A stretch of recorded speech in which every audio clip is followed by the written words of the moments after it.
Eu vou começar a aula de hoje completando uma proposição, tá?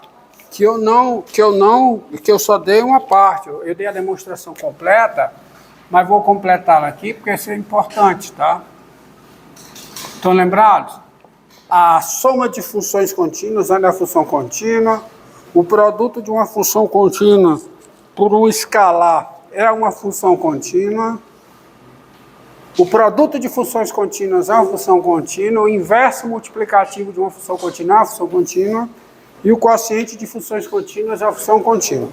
E a última proposição nesse sentido foi essa daqui, tá? Cuja demonstração eu dei para vocês. Sejam FG funções e P um número real. Que me desculpem os gramáticos, tá? Mas eu prefiro colocar uma vírgula aqui no meio, tá? Porque seria FG funções, eu coloco assim, sejam FG funções e P um número real. Se F é um abuso, tá? Se F é contínua em P e G é contínua em F de P, então G composta com F é contínua em P. Tá bom? Tá?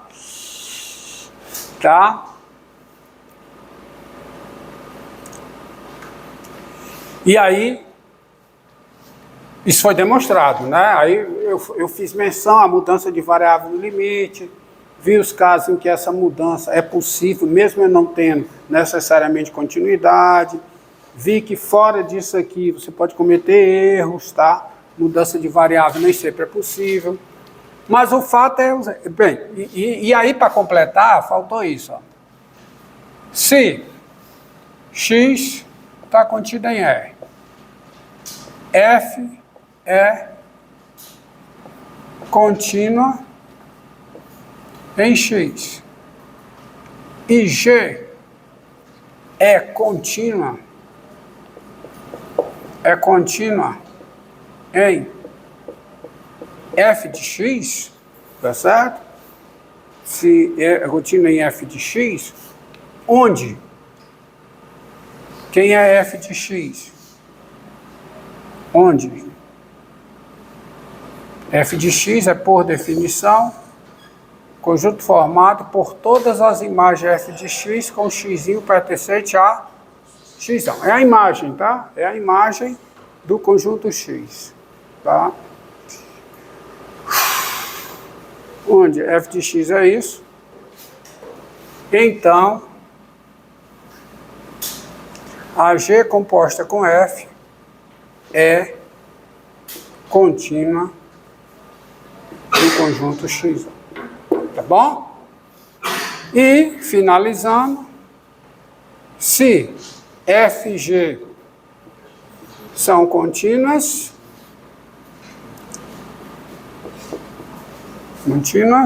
então a G composta com F é contínua.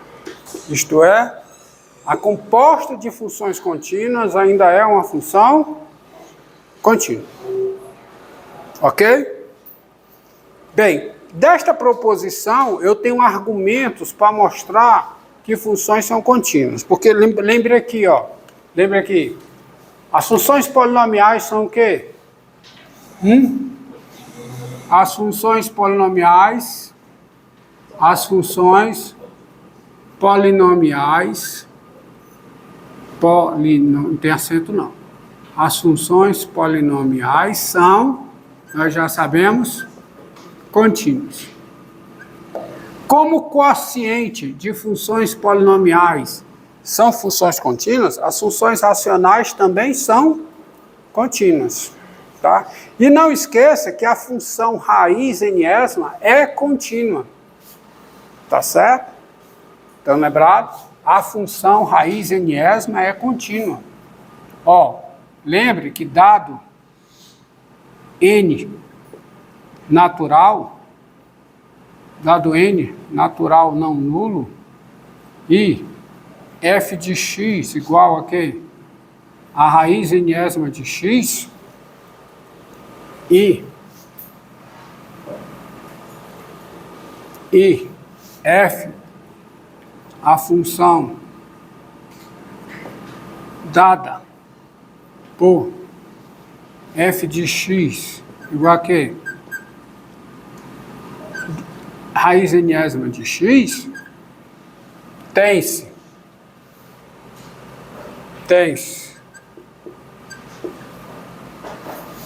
limite de f de x com x tendendo a p, isto é, o limite da raiz enésima de x com x tendendo a p, isso é igual a quê? A raiz enésima de p, que é igual ao f de p, qualquer que seja o p no domínio da f. Lembrando que o domínio da f depende do n, né?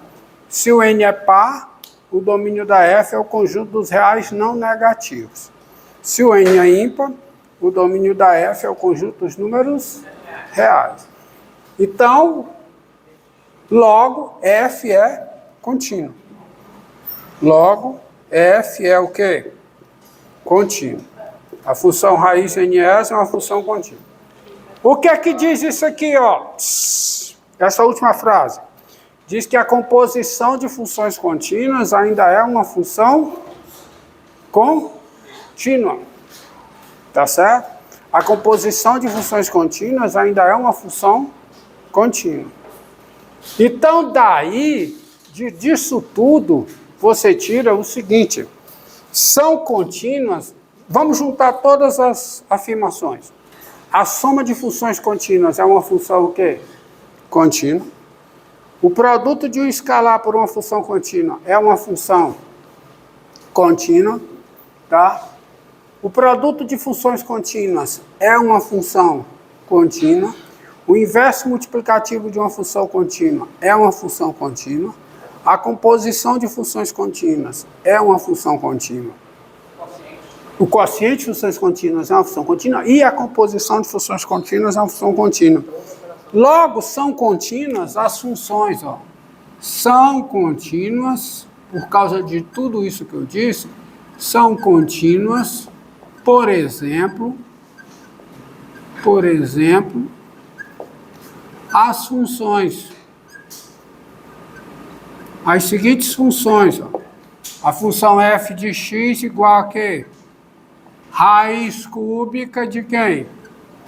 De x2 menos 3x sobre 1 mais x2. Por quê? Porque isso aqui é uma composição de funções contínuas. É a Como é que eu argumento? Para afirmar, né, para provar que isso aqui é uma função contínua. As proposições. Isso aqui é uma composição. Composição de quem? Da raiz cúbica, que é uma função contínua, com essa função racional, que é uma função contínua.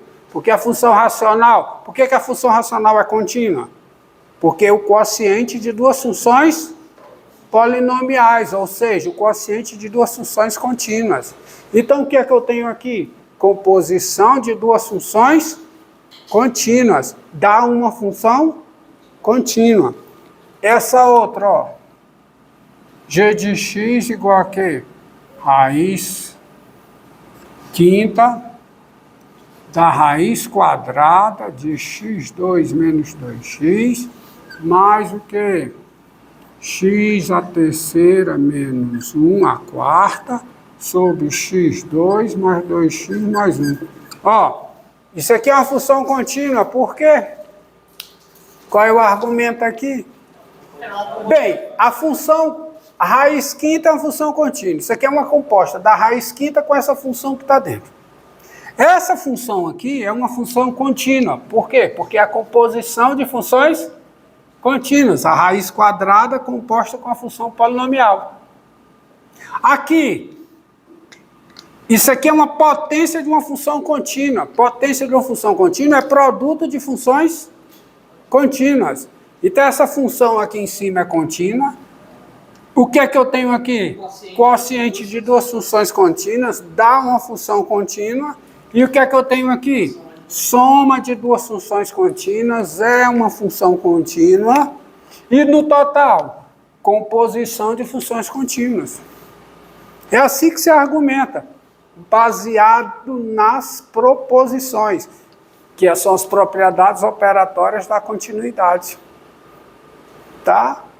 E por aí vai. Então, você monta, usando as operações com funções, você monta uma infinidade de funções contínuas, que podem ser bem complexas. Tá? Como, por exemplo, isso daqui, ó, h de x igual a quê? Raiz quadrada de x3 menos 2x2 mais 1, dividido pela raiz cúbica de quê? De 1 mais x2 mais x3. Por que que isso é uma função contínua? Porque é o quociente de funções contínuas, já que o numerador é composição de funções contínuas, assim como o denominador é. Bem, entendido? Então você monta uma infinidade de funções contínuas. Última proposição, fecha ali, com aquela ali, tá? Bota ali, ó, essa daqui, né? Então, fecha aqui, tá? Só relembrando aqui, ó, tá? Só colocar aqui, isso que eu coloquei aqui, isso é importante, tá? Ó, esse conceito aqui, a imagem de um conjunto por uma função, tá? Vou colocar aqui, só para fechar tudo. Definição.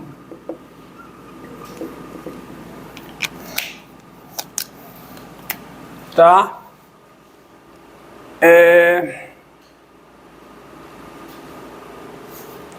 Tá. Ó, lembre-se que se f é contínua num conjunto, esse conjunto necessariamente está contido no domínio da função, tá certo?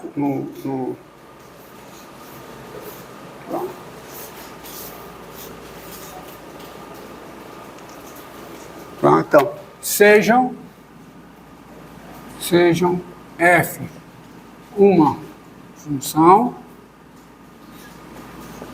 e A um subconjunto do domínio de f. A imagem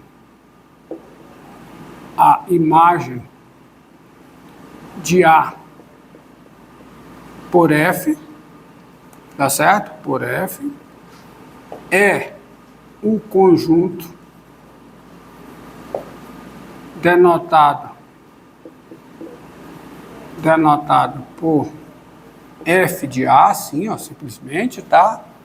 E dado por quem é f de A, é o conjunto formado por todas as imagens, f de x com x pertencente a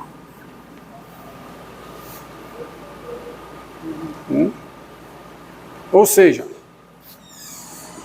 é o conjunto formado por cada y real, tal que y é f de x para algum x em A. Ok? Conjunto formado por cada número real, y, tal que y é igual a f de x para algum x de A. Ou seja, daí você tem o seguinte, assim, dada essa definição, você tem o seguinte, o f de A é a imagem da função f restrita ao conjunto A. Estão lembrados? Porque a função f restrita a um conjunto, quer dizer, o f de A é a imagem dessa função, da função f restrita ao conjunto A. Tá? Então, isso aqui faz todo sentido. Agora, vê o seguinte, encerrou essa proposição, vamos continuar com a aula, eu já entrei na aula de hoje, na aula passada, tá? Que é a aula 16.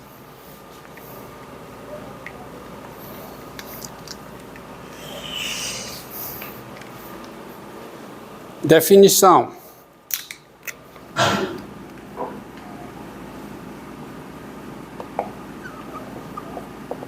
sejam A contida em R, conjunto, né? E P, o número real.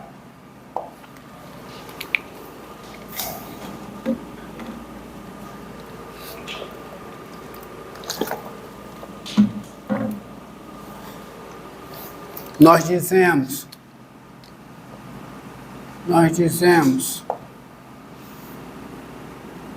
que P é ponto de acumulação de A, do conjunto A, pela direita, é um conceito novo, tá? É ponto de acumulação de A pela direita quando o conjunto A, intersecção com o intervalo PP mais delta, intervalo aberto, intervalo que vai de P até P mais delta, essa interseção é diferente de vazio, qualquer que seja delta positivo. O que é que isso quer dizer? Quer dizer que o P é ponto de acumulação do conjunto A pela direita quando cada intervalo desse tipo, onde delta é um número positivo, contém um ponto de A. E se isso ocorre, eu posso me aproximar de P dentro do conjunto A pela direita, por valores maiores do que P. Tá entendido? Se você tem isso aqui, sendo não vazio, tá? Vazio. Sendo não vazio, qualquer que seja delta positivo, então eu posso tomar números do conjunto A tão próximos de P pela direita, por valores maiores do que P, quanto eu queira. Eu posso tomar valores no conjunto A tão próximo de P pela direita, quanto eu queira. Entendeu? Analogamente... Então você tem limite, né, pela direita. Aí eu vou definir um conceito de limite pela direita. Tá? Nós dizemos que P é ponto de acumulação do conjunto A pela esquerda quando o conjunto A, intersecção com o intervalo P menos delta P, é diferente de vazio, qualquer que seja delta positivo. Em outras palavras, o P é ponto de acumulação de A pela esquerda quando cada intervalo desse tipo, onde delta é positivo qualquer, contém pontos de A. Não importa o tamanho do delta, tá certo? Então, se isso acontece, se você tem essa intersecção diferente do vazio, qualquer que seja delta positivo, você pode se aproximar de P dentro de A pela esquerda, tá? Por isso é chamado ponto de acumulação pela direita e pela esquerda. Exemplo, ó. O zero, o número 1, ó, o número 1 é ponto de acumulação do intervalo 1, 3 pela esquerda. Pela direita, desculpa. O 1, daí eu tenho o seguinte, o 1 é ponto de acumulação do intervalo, é ponto de acumulação pela direita